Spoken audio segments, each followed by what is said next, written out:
ॐ नारायणं नमस्कृत्य नरं चैव नरोत्तमं देवीं सरस्वतीं व्यासं ततो जयमुदीरये।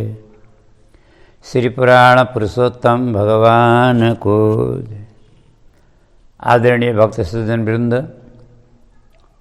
स्वागत छ, सादर नमन, जय श्री राधे। आउनुहोस्, अब हामी आजको सत्सङ्गलाई प्रारम्भ गरौँ। भगवत चर्चा पूर्व प्रसङ्गमा हामीले ऋषभदेव भगवानको परम पवित्र चरित्र संकीर्तन गर्दै थियौँ, श्रवण गर्दै थियौँ। ऋषभदेव भगवानले आफ्ना पुत्रहरूलाई सम्बोधन गरेर बडा राम्रो ज्ञान उपदेश दिँदै हुनुहुन्छ। हुन त ऋषभदेव भगवानका पुत्र सबै योग्य छन्, सुयोग्य छन्, स्वयं अनुशासित छन्,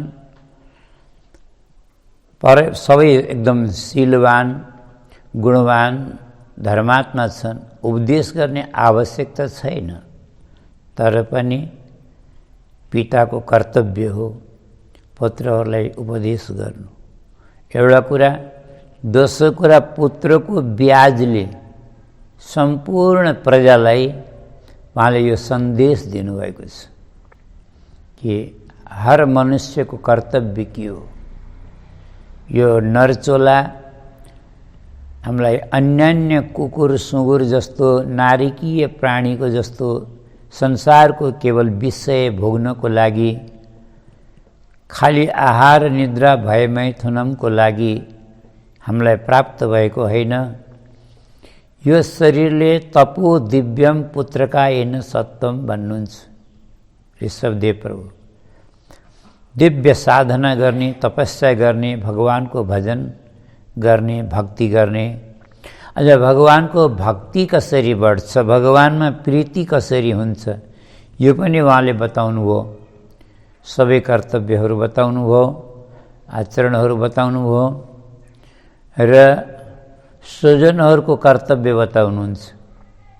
गुरुर न सस्या स्वजनो न सस्या। वास्तवमा त्यो गुरु होइन जुन गुरुले आफ्नो शिष्यलाई मुक्तिको बाटो देखाउँदैन, जो परम कल्याणको बाटो दिँदैन।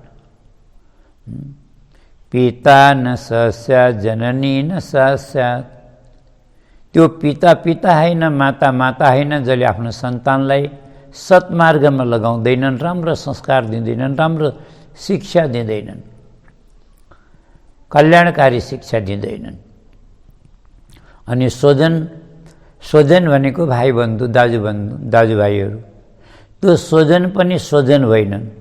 स्वजनको अर्थ आफ्ना जन, आत्मीय जन। त्यसलाई हामी कसरी मान्ने? जसले आफ्नो स्वजनलाई, आत्मीय बन्धुलाई, आत्मीय जनलाई राम्रो मार्ग देखाउँदैनन्, राम्रो बाटो देखाउँदैनन्। दैवम न तस्या न पतिश्च सस्यात्। त्यो देवता होइन, पति होइन, जसले नमोचयेद्य समुपेत मृत्युम। संसारको बन्धनबाट मुक्त हुने, दिव्य सद्गति प्राप्त गर्ने सत्मार्ग देखाउँदैनन्। यसरी आफ्ना पुत्रहरूलाई सम्बोधन गरेर सदुपदेश गरेपछि ऋषभदेव भगवानले बिचैमा ब्राह्मणहरूलाई पनि सम्बोधन गरेर भन्नुहुन्छ, ब्राह्मणहरूको प्रशंसा गर्नुहुन्छ। न ब्राह्मणैस्तुलये भूतमन्यत् पश्यामि विप्रा किमतः परम तु। हे विप्राः, भूदेव हो, ब्राह्मण देवता हो, मैले यो संसारमा ब्राह्मणको बराबर कुनै प्राणीलाई ब्राह्मणहरूको बराबर पनि मान्दिनँ। मैले जो बराबरै मैले मान्दिनँ भने अब ब्राह्मणभन्दा श्रेष्ठ और उत्तम को होला? अब वास्तवमा भगवानले गाई ब्राह्मण साधु भक्तहरूको, साधु सन्तहरूको यहाँ मात्रै होइन, सब जग्गा यति आदर और सम्मान गर्नुभएको छ, यति इज्जत दिनुहुन्छ। भगवान त यहाँ मात्रै होइन, धेरै जग्गा के भन्नुहुन्छ, अग्निकुण्डमा स्वाहा स्वाहा गरेर पनि मलाई आहुति कसैले दिन्छ भने त्यो आहुतिले पनि म त्यति प्रसन्न हुन्न जति ब्राह्मणका मुखमा कसैले भोजन गराएर सन्तुष्ट, ब्राह्मणलाई सन्तुष्ट गर्छ भने वास्तवमा ब्राह्मण ग्रासमा जति ब्राह्मण तृप्त हुन्छन्, सन्तुष्ट हुन्छन्, म त्यति नै प्रसन्न हुन्छु भन्नुहुन्छ ऋषभदेव भगवान। यसरी सबै प्रजाजनलाई, ब्राह्मण वर्गलाई, पुत्रहरूलाई आदरपूर्वक, प्रेमपूर्वक यसरी ज्ञान दिएर, सम्मान दिएर, उपदेश गरेर आज ऋषभदेव भगवानले ज्येष्ठ पुत्र भरतलाई यो साम्राज्य सौंप्नुभयो र आफू तपस्या गर्नको लागि वनतिर लाग्नुभयो। उहाँले धेरै राम्रो कुरा बताउनुभयो। अगाडि पनि जब सब त्यागेर तपस्या गर्नको लागि वन गएर पनि के भन्नुहुन्छ, अझै पनि यो मनको विश्वास छैन भन्नुहुन्छ। न कुर्यात् करिचित् सख्यम मनसी ह्यनवस्थिते, यो मन अत्यन्त चञ्चल छ। अर्जुनले पनि यही भन्छन्, चञ्चलम हि मन कृष्ण प्रमाति बलवदृढाम। वायु रूप सुदुष्कर्म रे, वायु जस्तो मन यति चञ्चल छ, यो मनलाई सम्हाल्न गाह्रो छ, मनलाई स्थिर गर्न गाह्रो छ, बसमा गर्न गाह्रो छ। यहाँ पनि मनसी ह्यनवस्थिते भन्नुहुन्छ। यो मनको कहिल्यै पनि कुनै पनि साधकले विश्वास गर्न हुँदैन, किनकि मनको विश्वास गर्नेवाला जसले पनि गरे धोका पाए। जस्तै स्वभरी आदि ऋषिको चर्चा गरौँ, ठुला ठुला ऋषिमुनिहरूको चर्चा गरौँ, संसारका साधारण गृहस्थीको त कुरै छोडौँ, ठुला ठुला ऋषिमुनिहरू पनि यो मनको विश्वास गर्नाले सबैले धोका पाए और दुःख पाए, पतन भयो। त्यही भएर ऋषभदेव भगवान यो आफ्नो मनको विश्वास गर्नुहुन्न, सावधान भएर सतर्क भएर हिँड्नुहुन्छ। परमहंस वृत्ति अपनाउनु भयो। मान्छेको नजरमा पागल जस्तो भएर हिँडिदिनु भयो। शरीरमा कपडाको ठेगाना छैन, भोजनको खानपानको पनि कोही सङ्ग्रह छैन, कोही ठेगाना छैन। कहीँ मिले खाइ पनि हाल्ने, नमिले कैयौँ दिन भोकै भोकै हिँड्ने और जङ्गल जङ्गलमा विचरण गर्ने, एकदम निवृत्ति परायण हुनु, परमहंस वृत्ति अपनाउनु भयो। अब यतातिर भरत राजाले राज्यको शासन व्यवस्था सम्हाल्नुभयो। भरतजी पनि धेरै ज्ञानी राजा, कारण ऋषभदेव भगवानको उपदेश पनि हो, माता पिताको संस्कार पनि हो और पूर्व जन्मको आफ्नो प्रारब्ध पनि हो, आफ्नो भजनको बल पनि हो। उहाँ पनि धेरै धर्मात्मा। उहाँले आफ्नो राज्यकालमै आफ्नो राजा हुँदा हुँदै नै उहाँले सैकडौँ त यज्ञ गर्नुभयो। गङ्गा जमुनाका तटवर्ती पावन पवित्र क्षेत्रहरूमा विशाल विशाल यज्ञ गर्नुभयो और ब्राह्मणहरूलाई विपुल दान दक्षिणाहरू दिनुभयो। जो पारिश्रमिक हुन्छ नि त्यसको कयौं गुना 20औं गुना विपुल दान दक्षिणा दिएर ब्राह्मणहरूलाई ऋषिमुनिहरूलाई सन्तुष्ट गर्नुभयो, आशीर्वाद लिनुभयो। यहाँका पनि सुमति आदि पुत्रहरू छन्। तो जीवनको त्रार्धमा भरतजीले यो सम्पूर्ण राज्य तो सुमति आदि पुत्रहरूमा विभाजन गरेर सौंपेर अर्पण गरेर आफू तपस्या गर्नको लागि भरतजी वन जानुभयो, उत्तराखण्डतिर जानुभयो। हामीले देखेका होला, सबैले नदेखे पनि सुनेका होला। दामोदर कुण्ड हाम्रो नेपालकै पावन भूमि, पवित्र भूमि, भगवानको दिव्य धाम, जहाँबाट भगवान शालिग्राम प्रकट हुनुहुन्छ। दामोदर कुण्ड गण्डकी नदी प्रवाहित हुन्छन् र गण्डकीको कति महिमा छ शास्त्रमा। गण्डकीको धेरै नाम छन्, चक्रा नदी, कृष्णा नदी, गण्डकी नदी, धेरै महिमा छ। जहाँ स्वयं जसका गर्भमा भए स्वयं भगवान श्रीहरि शालिग्रामको रूपमा विराजमान हुनुहुन्छ। शालिग्रामजीलाई त्यही भएर हामी गण्डकी नन्दन पनि भनिन्छ।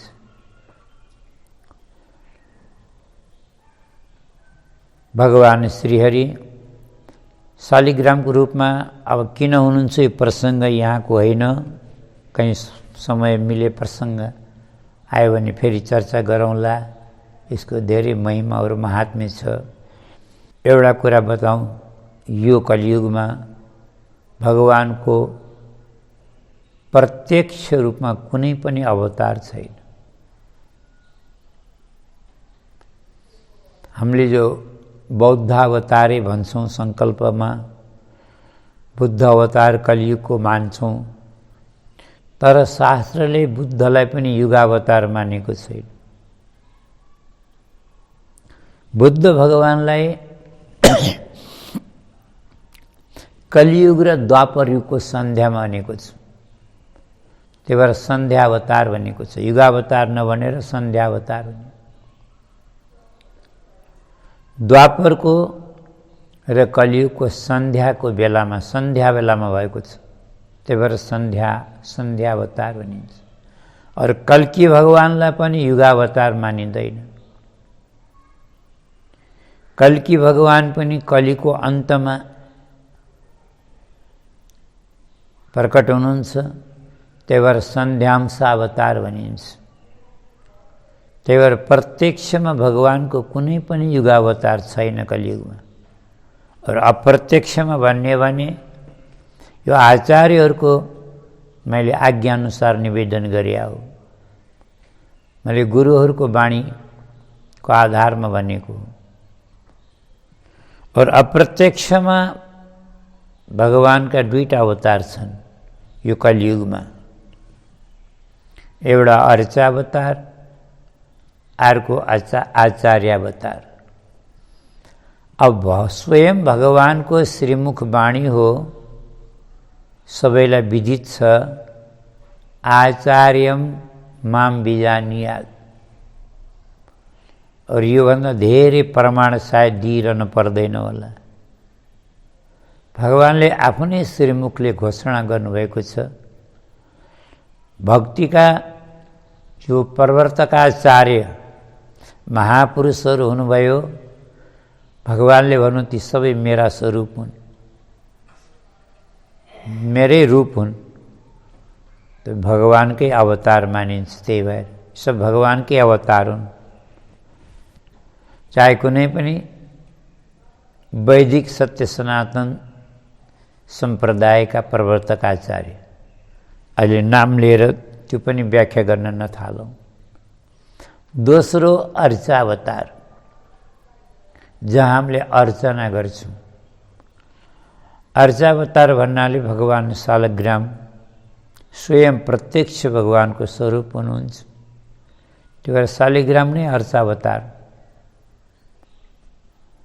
शालिग्रामजीको कथा प्रसङ्गानुसार पहिला पनि आइरहेको छ। र अगाडि पनि आउँछ। हामीले उदाहरण पनि दिइरहेका छौँ। शालिग्रामजी भगवानको स्वयं स्वरूप हुनुहुन्छ, प्रतिष्ठा गर्न पनि पर्दैन। और कयौँ पावन पुण्य भूमिहरूमा भगवान स्वयं प्रकट भएर पनि बस्नु भएको छ शालिग्रामजी। जस्तै उदाहरणको लागि भनौँ, रुरु क्षेत्रमा भगवान ऋषिकेशको रूपमा प्रकट भएर स्वयं भगवान शालिग्राम बस्नुभएको छ। देवदत्त ऋषिलाई देवदत्त ऋषिको तपस्या भङ्ग भयो।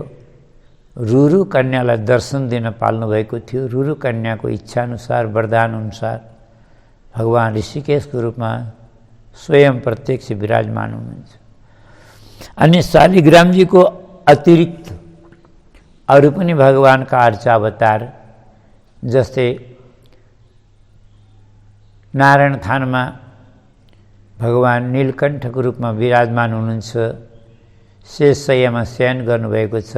नीलकण्ठ भगवान भन्छौँ हामीले, हैन। नीलकण्ठ भगवान रुद्रको पनि नाम हो। भगवानले जहर हालाहाल विषपान गर्नाले शिवजीको कण्ठ नीलो भएर नीलकण्ठ नाम रह्यो। परन्तु काठमाडौँको नारायण थानमा भगवानलाई पनि नीलकण्ठ भन्दछन्। अथवा हामी वृन्दावनमा हेरौँ, बाँके बिहारजी स्वयं प्रकट स्वरूप हुनुहुन्छ। राधारमणजी हाम्रो नेपालबाटै गएको भगवान शालिग्रामजीबाटै प्रकट भएका भगवान प्रत्यक्ष राधारमण स्वरूप अहिले विराजमान हुनुहुन्छ। राधा वल्लभजी हुनुहुन्छ। जयपुरमा श्री गोविन्ददेवजी हुनुहुन्छ। डाकोरजीमा रणछोडजी हुनुहुन्छ। उदयपुरमा श्रीनाथजी हुनुहुन्छ। करौलीमा मदन मोहनजी हुनुहुन्छ। यी सबै कुनै कारिगरले कुँदेका मूर्ति होइनन्। यी कहीँ न कहीँ स्वयं भगवान प्रकट हुनुभएको छ अलग अलग रूपमा।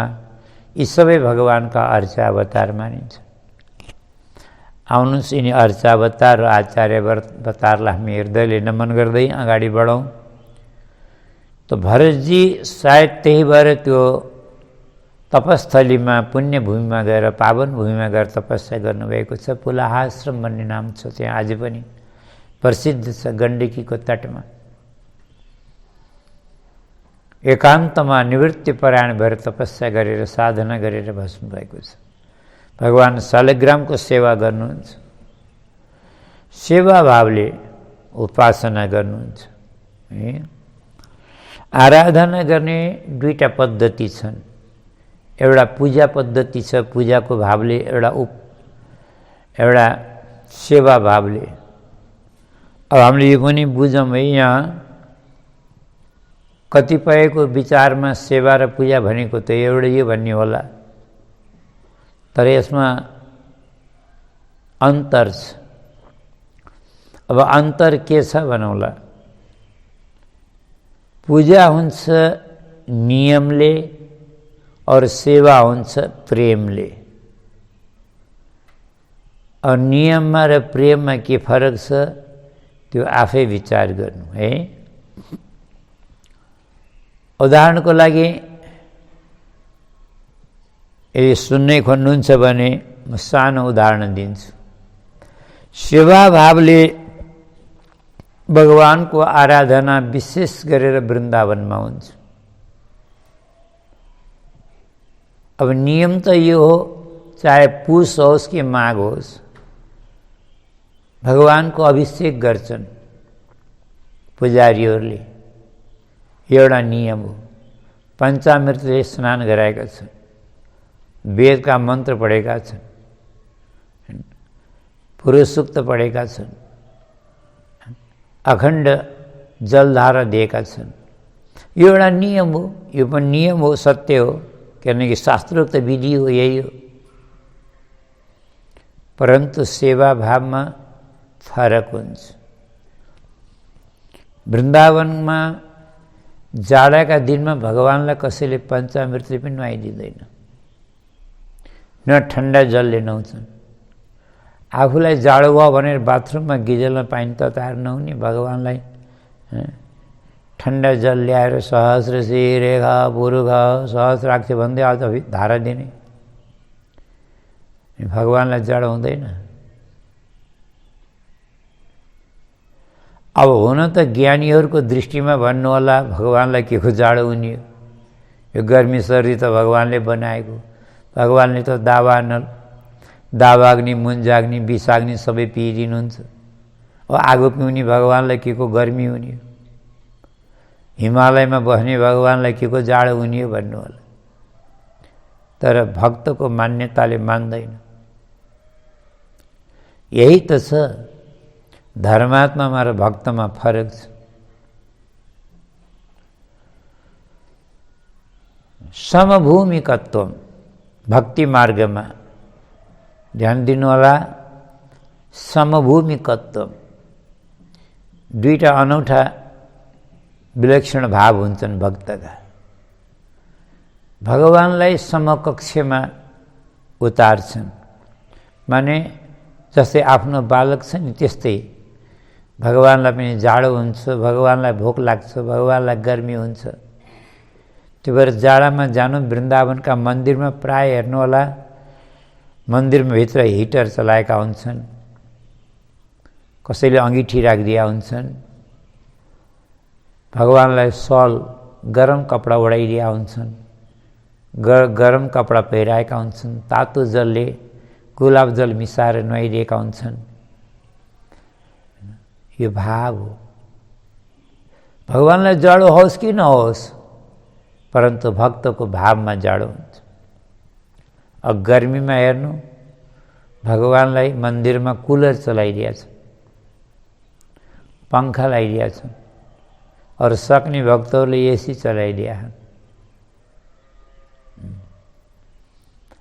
अब भगवान्लाई अब गर्मी अब भन्ने पनि साँच्चै थोरै हुँदैन होला, तर पनि यो भक्ति होइन। भक्तिमा आफू जस्तै र आफूलाई जस्तै, तर यी दुईटा कुरा ध्यान दिनु नै भक्ति मार्ग हो। आफू जस्तै मानेर आफूलाई जस्तै सेवा गर्ने। बिस्तर राम्रो भएन कि, भगवान्लाई निन्द लागेन कि, तलबाट चिसो आयो कि, सिरक सानो भयो कि, यी सबै कुराको विचार गर्नु। भगवान्लाई टाइममा भोग लगाउनु, भोक लाग्यो प्यास लाग्यो भन्नु, यही भक्तिको विशेषता हो। भक्ति मार्ग एउटा विलक्षण मार्ग हो, अद्भुत मार्ग हो। हाम्रो इतिहास पढ्नु, हाम्रा आचार्य गुरुजन महापुरुषहरूको भगवान्सँग प्रत्यक्ष वार्ता गर्थे। भगवान प्रकट हुनुहुन्थ्यो।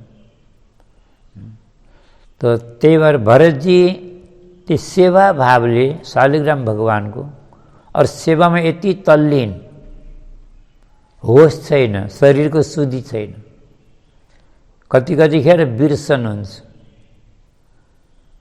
भगवान्लाई स्नान भयो, चन्दन लगाइदिनु भयो, अब धूप दीप नैवेद्य गर्न कहाँ छ, कहाँ आरती गर्न लाग्नु। अब आधा आरती गर्दा गर्दै झस्कनु भयो,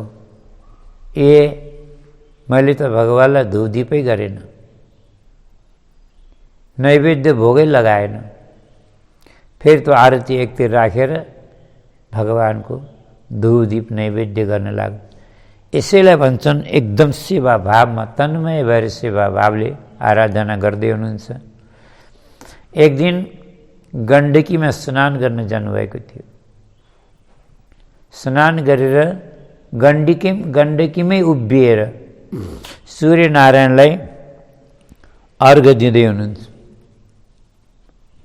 परो रजः सवितुर्जात वेदो देवैष भर्गो मनसेदं जजान सुरेत साद पुनराविश्य चष्टे हंसं गृध्राणं नृषदृङ्गिरामिमः। यो सूर्यनारायणलाई अर्घ्य दिने मन्त्र हो भागवत। यो मन्त्र पढेर अर्घ्य दिँदै हुनुहुन्थ्यो। अब यत्तिकैमा के भयो, एउटा हरिणी गर्भवती गण्डकीमा जल पिउनलाई, जलपान गर्न लागेकी, जहाँ भरतजी स्नान गर्दै हुनुहुन्थ्यो त्योभन्दा केही माथि घाटमा जलपान गर्दै थिए। पछाडि जङ्गल थियो, जङ्गलमा एउटा सिंहले जोरसँग गर्जना गर्यो। और सिंहको त्यो गर्जना सुनेर ज्यान बचाउनको लागि त्यो हरिणीले गण्डकीमा छलाङ लगाए। वो गर्भवती थिए, त्यसको गर्भ गण्डकीमा स्खलित भयो और प्रवाहित भयो। आफू बिचरा डरले कुनै कन्दरामा गएर आफ्नो पनि ज्यान गुमाई, गत प्राण भए। अब त्यो भर्खर गर्भबाट निस्किएको शिशु मृग शावक त्यो गण्डकीको जलमा घरि डुबेको छ, घरि उत्रेको छ, अगाडिका खुट्टा फालेको छ। त्यसलाई पनि बाँच्ने आशा छ, बाँच्ने इच्छा छ, अताइसिएको छ। देखेर भरतजीलाई दया लाग्यो, उठाउन जानुभयो।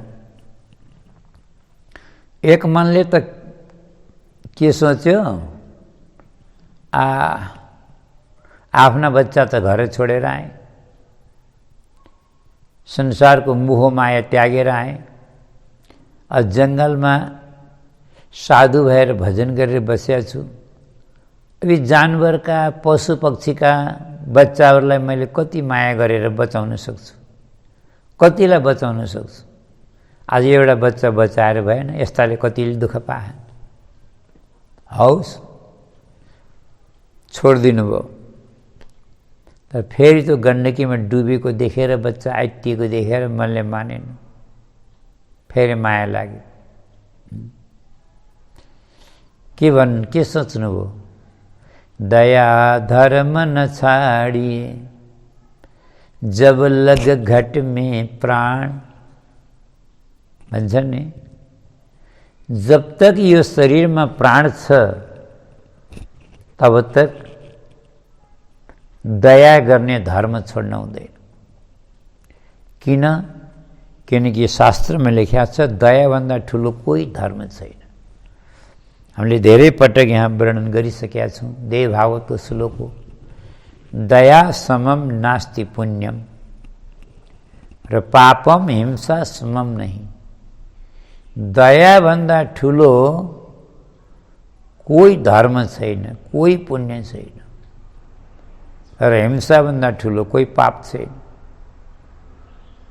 त दया त गर्नै पर्छ भनेर त्यो बच्चालाई उठाएर लिएर आउनु,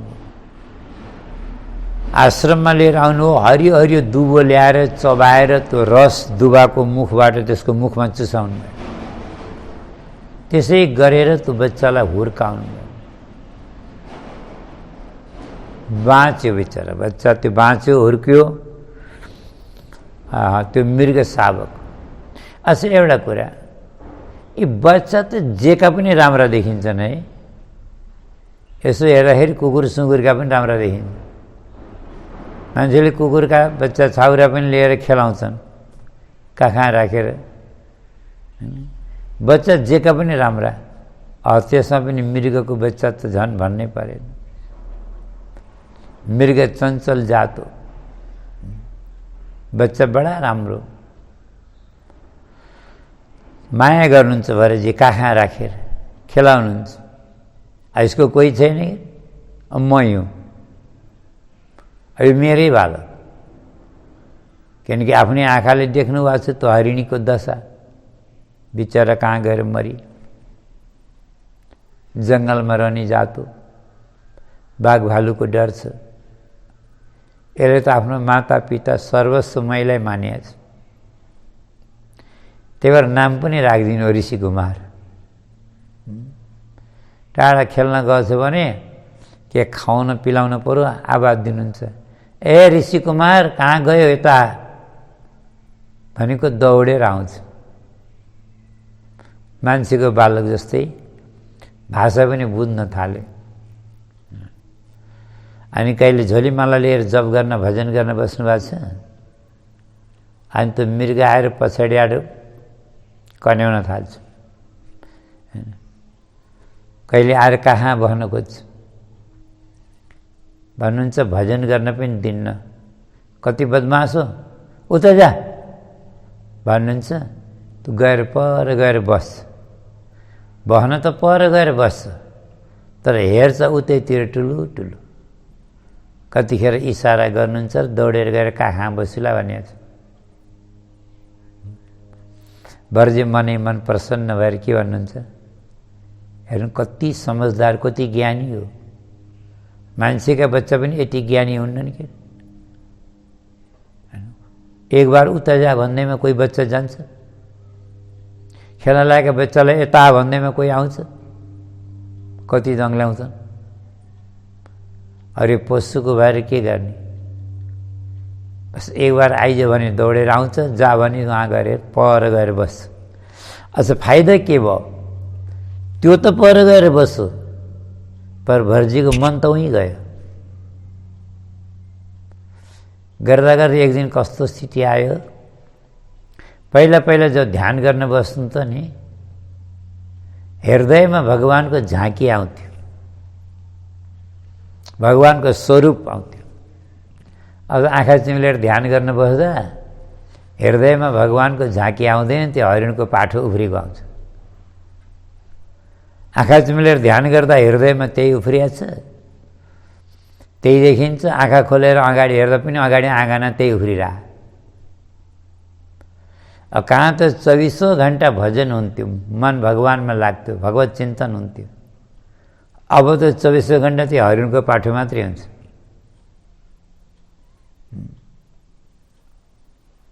अब एक दिन नुहाउन जानुभएको थियो, यता आश्रममा हरिणको एउटा बथान आएछ।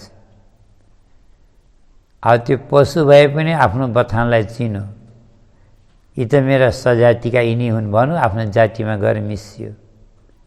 अब भरतजी नुहाएर आश्रम आउनुभयो, आउँदा त छैन बच्चा। लो कहाँ गयो, कोही बुवासाले खाओ कि, बाघ भालु आए कि, कति जङ्गल पशु कि, अब कहाँ भोकै प्यासी दुःख पाउने हो।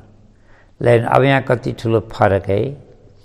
ऊ एउटा जानवर हो र पनि सजाति विजातीयको भेद जानेर आफ्नो विजातिलाई छोडेर सजातिमा गएर मिसियो। अब भरतजी एउटा ज्ञानी मनुष्य भएर पनि त्यो विजातीय पशुलाई चिन्न नसकेर त्यसैको मोहमा, त्यसैको मायामा, त्यसैको चिन्तन गर्दै याद गर्दै आफ्नो शरीर त्याग्नुभयो। त दोस्रो जन्म कालाञ्जर पर्वतमा हरिणको गर्भबाट जन्म भयो, मृग योनिमा भरतजीको जन्म भयो। भले भक्तवत्सल भगवानको